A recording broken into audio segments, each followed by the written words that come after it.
ইন্নাল হামদুলিল্লাহ ওয়াসসালাতু ওয়াসসালামু আলা রাসূলিল্লাহ আম্মা বাদ।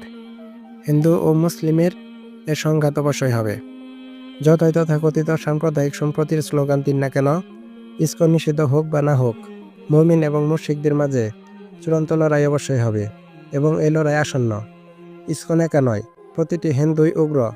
হিন্দুদের পোস্ট এবং কমেন্ট দেখলেই এসব বোঝা যায়। তাছাড়া আল্লাহ তাআলা বলেই দিয়েছেন, ইহুদি এবং মুশরিকরা আমাদের সবথেকে বড় দুশমন। সুতরাং আজকের এই পবিত্র দিনে রবের সাথে চূড়ান্তভাবে ওয়াদাবদ্ধ হন। নিজের জানমাল সব দিয়ে রবের পথে লড়াই করবেন।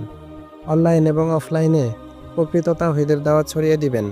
মানুষকে হিন্দুত্ববাদ, ভাগওয়ালা প্রেপ এসব বিষয়ে সতর্ক করবেন এবং জাগ্রত করবেন। গাজাতুল হিন্দের হাদিসগুলো বয়ান করবেন। নিজেকে প্রস্তুত করে তুলবেন।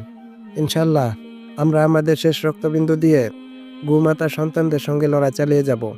পাজিতের সন্তানদেরকে শিকলবন্দি করে মাটি হেঁচড়ে নিয়ে আসব। হিন্দুস্তানকে পুনরুদ্ধার করে দিল্লির শাহী রাজপ্রাসাদে কালিমার জান্ডা গেড়ে দেব। সেজন্য আমাদের এখন থেকেই প্রস্তুত হতে হবে। দাওয়া, ইদাত এবং জিহাদের প্রতি আমাদের অগ্রসর হতে হবে। আমাদের দিনী ভাইদেরকে দাওয়াত দিতে হবে এবং এজন্য প্রস্তুতি নিতে হবে। নিজেকে প্রস্তুত করুন।